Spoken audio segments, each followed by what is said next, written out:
Parakir, the 10th chapter of the book of Chronicles. We just went through the lineage of the tribe of Binyamin, and we continue with stories about one person in particular in the tribe of Binyamin. Uplishtim nilchamu v'Yisrael vayanas Yisrael mipnei Plishtim vayiplu chalalim bahar Gilboa. So the Philistines, they fought Israel, and the Israelites fled. They ran away from them, and many, many died, especially on Har Gilboa. Now, there were, of course, many wars in the book of Shoftim, in the book early on, so the entire book of Shmuel, of battles between the Philistines and the Israelites.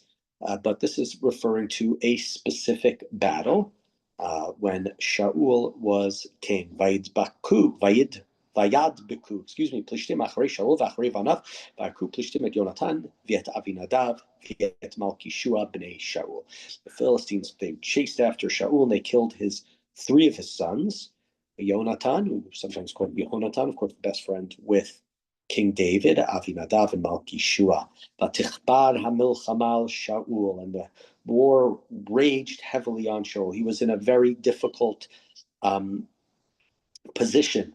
Vayimtzauhu hamorim bakashet vayachel min yorim, and the archers they saw him, and he was shot with many many arrows, and he was wounded.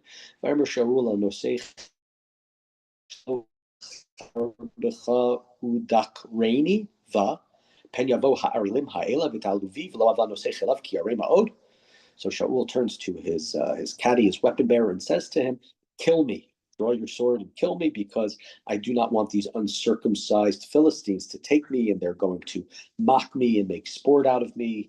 If you remember all the way back, of course, to the Shimshon, the stories of Shimshon Hagibor, and how they pluck out his eyes. And so Shaul is king of Israel. He doesn't want that to happen to him, not just physically, but what it does to the people, to Bnei Israel. And better for him to die and not to be publicly embarrassed. But his arm bearer refused, and what happens is Vayikach Shaul, until the end of verse 4, Vayikach Shaul tacherev vayipol aleh. Shaul takes out the sword and falls upon it, killing himself. And his arms bearer, seeing what has happened to his master and king, does the same thing. Verse 6, Shaul and his three sons and his entire house died together. You probably know it wasn't. There were, of course, people alive. He had his son Ishboshet, who became king after him. It's not really discussed here at length. And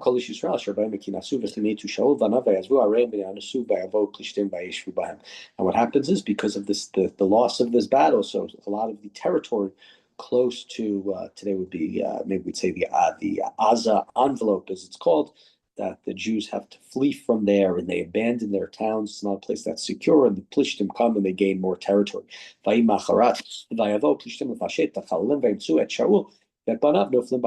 next day, the Philistines came to strip the slain, right? They want all the weapons, all the gold, all the silver, anything of wealth from these decaying bodies. And who do they find? They find the corpse of Shaul, of his children, on Mount Gilboa.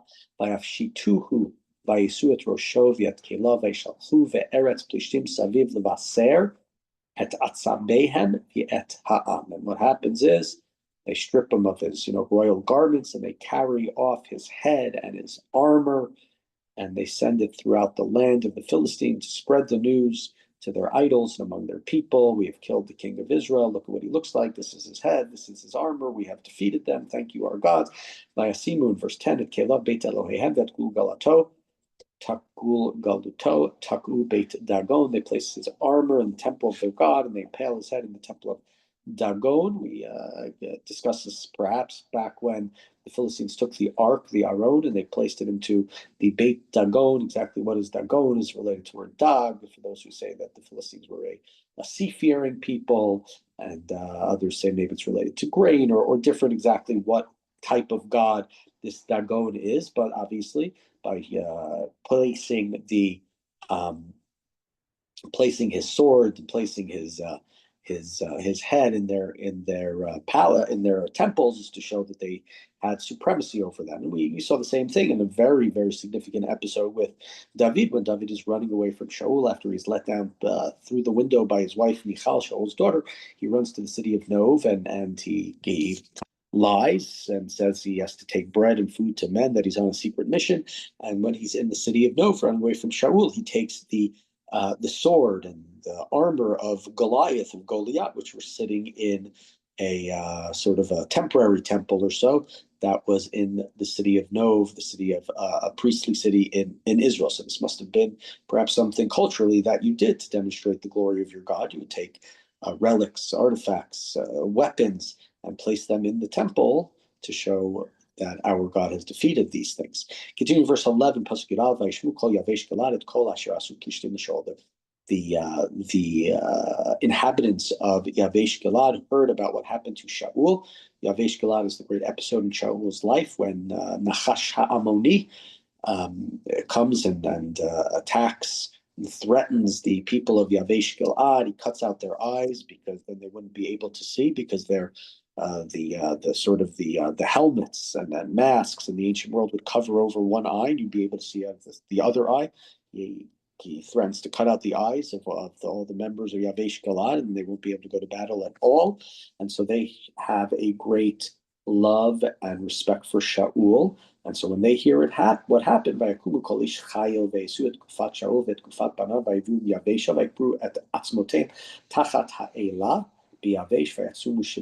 so all of the strong men from Yavesh Galad, they went into Philistine cities. It's not clear exactly how they were able to do this. They remove the bodies of Shaul, they remove the bodies of his sons, they bring them back to Yavesh Galad, and they bury his bones there under an oak tree, and they fast, or they mourn for 7 days. Now we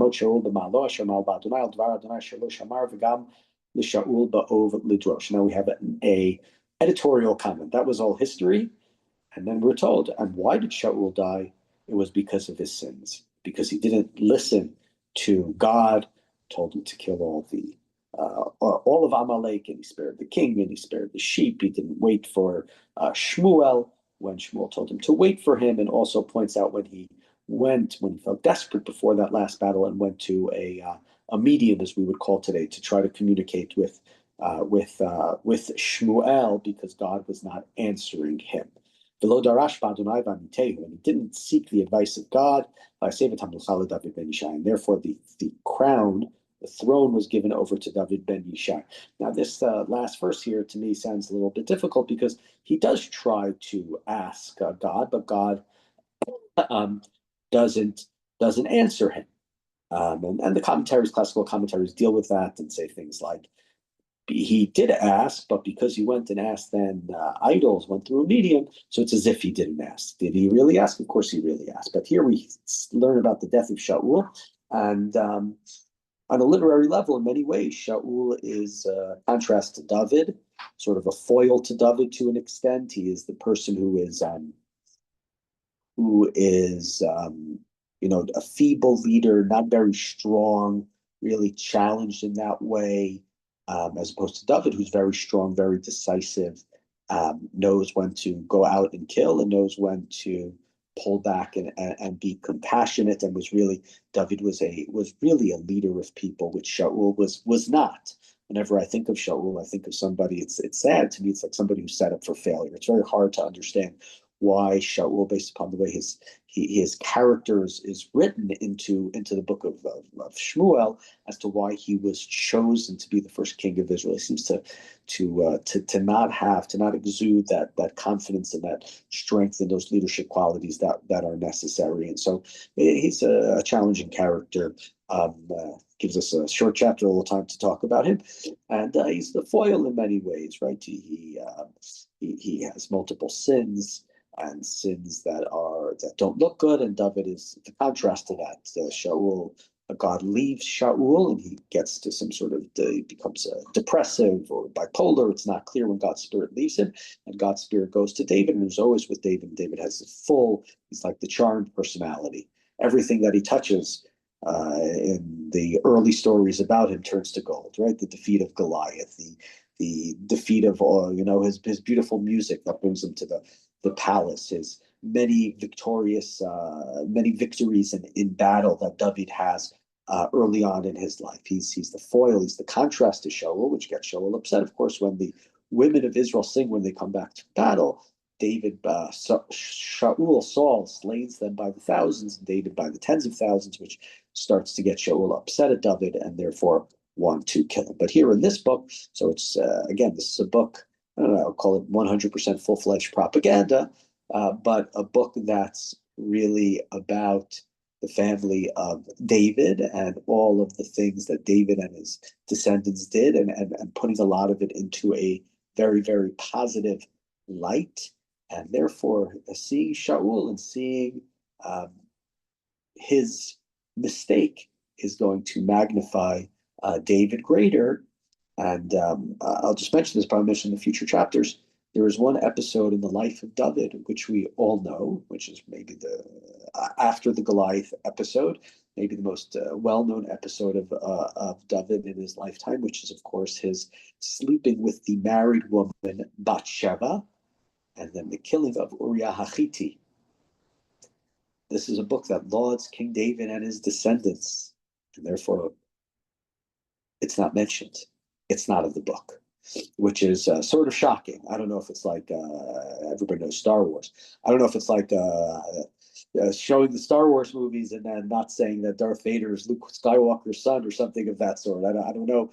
Can think of whatever cultural references you have, but it's a very challenging thing to leave out of the book.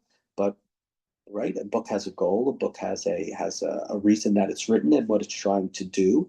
And this book is very, very complimentary to David and to his descendants. And we don't want it to say that Shlomo is the son of the woman that David slept with, who was a married woman, married to another man, and he sleeps with her while she's married, even though that David's not that Shlomo is not the product of that night of intimacy and has the husband killed. And so it's very challenged. But so here in this book, we talk about Shaul, we talk about the sins that Shaul does.